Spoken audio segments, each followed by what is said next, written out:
कांग्रेस ने एक महिला को यह मौका दिया। इसके अलावा कल जो हुआ, प्रधानमंत्री जी का आप लोगों ने संबोधन सुना, 58 टाइम्स उन्होंने कांग्रेस का नाम लिया। जब ये नारी शक्ति वंदन अधिनियम 2023 में पारित हुआ 21 सितंबर को, उसके बाद से लगातार महिलाओं में यह रोष था, खास करके जो राजनीतिक महिलाएं हैं उनमें विशेष करके, कि अगर इनकी नीयत साफ होती तो वो तत्काल प्रभाव से लागू होता। 2024 में महिलाओं को आरक्षण मिलता और वो लोकसभा और विधानसभा, आज कई राज्यों में चुनाव हो चुके, अगर 19 में नहीं भी किया इन्होंने तो कम से कम 24 में करते तो कई महिलाएं आज सशक्त आवाज बन करके पार्लियामेंट और विधानसभा में अपनी बातों को रख रही होती। लेकिन इन्होंने 24 में नहीं किया, 29 में करेंगे कि 34 में करेंगे कि 39 में करेंगे, यह बातें भी साफ नहीं। बिना किसी बातों को बहुत दबाव बनाए पूरे विपक्ष ने, महिलाओं की बात थी तो उसको सर्वसम्मति से पारित किया। इनकी मंशा साफ नहीं थी, इसलिए इन्होंने 24 में इसे लागू नहीं किया, अन्य राज्यों के लिए लागू नहीं किया और देर रात 16 अप्रैल को 2026 को इस अधिनियम को, जो पहले 23 में पास हो चुका था, उसको नोटिफाई किया। इनकी मंशा थी कि ये महिलाओं को आगे करके कुछ शिकंडी की तरह व्यवहार करके परिसीमन की जो बातें हैं उस पर अपना खेल खेलें और दोषारोपण करने के लिए महिला अधिनियम बिल की बात इन्होंने रखी, संशोधन की बात रखी, ताकि जब यह पास हो तो लोग समझ ना पाए कि इनका सत्ता का खेल 2029 का 2026 में ही शुरू हो गया है। सिर्फ और सिर्फ सत्ता में वापस बैठने का इंतजाम भाजपा और भाजपा के जो पार्टी संगठन के लोग हैं या फिर इस देश के प्रधानमंत्री हो या गृह मंत्री हो, इनका मकसद सिर्फ और सिर्फ 29 में कैसे सत्ता में बैठे यह था। अगर यह नहीं होता तो ये पहले कास्ट सेंसस का इंतजार करते और उसके बाद सभी वर्गों का, SC ST की संख्या तो पता है, लेकिन क्या इस देश में OBC की संख्या 50% से अधिक नहीं है? क्या इस देश के प्रधानमंत्री को नहीं पता? क्या वो सिर्फ OBC का पूरा हिस्सा वो अकेले अपने और गृह मंत्री जी के लिए रखना चाहते हैं? उन्होंने OBC पुरुषों के साथ हो या फिर OBC की महिलाओं की बात हो, इन दोनों के मामले में उन्होंने सारा कोटा खुद के लेके रखने का काम किया है और अभी इनकी मंशा सही नहीं है। 2010 में राज्यसभा से कांग्रेस ने इस बिल को पास कराया था और लोकसभा में जब ये बात आई तो पहली बार चर्चा हुई कि कोटा विद इन कोटा की बात लोगों के बीच से उठ करके आई। 2011 के सेंसस में OBC की गिनती नहीं हुई थी, तो हमारे पास बैकग्राउंड नहीं था कि जहां हम इन चीजों को OBC के आरक्षण को सुनिश्चित कर सके।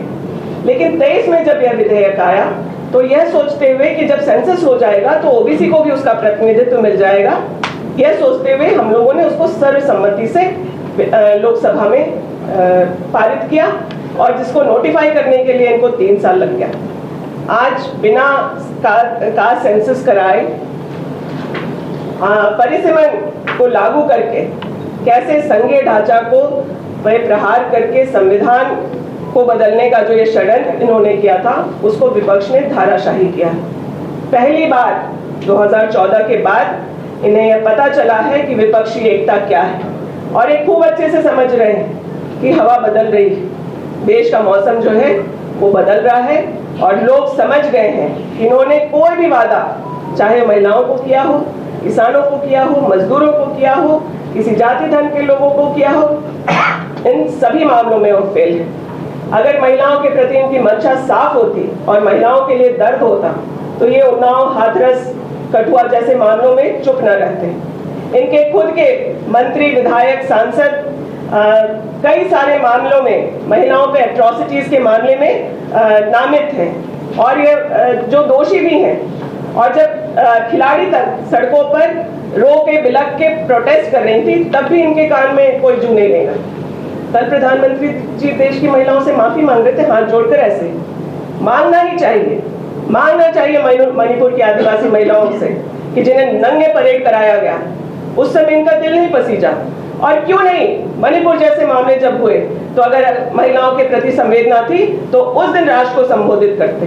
इनका कल का भी संबोधन इनके षड्यंत्र को पर्दाफाश कर रहा है और कांग्रेस का डर, विपक्षी दलों का भय इन्हें कितना हो गया है वह सामने है।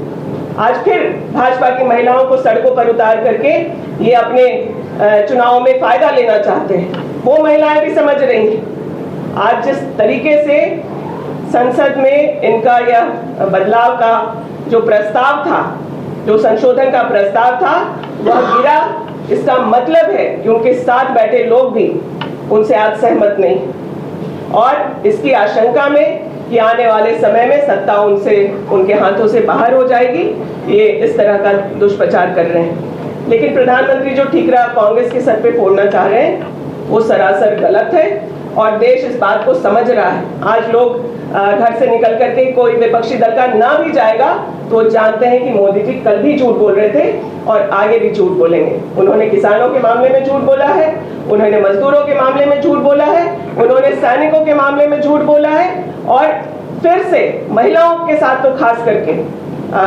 उनकी क्या नीयत है ये सभी जानते हैं। जो अपने घर में महिलाओं को सम्मान नहीं दे पा रहा, वो देश की महिलाओं को क्या सम्मान करने वाले हैं।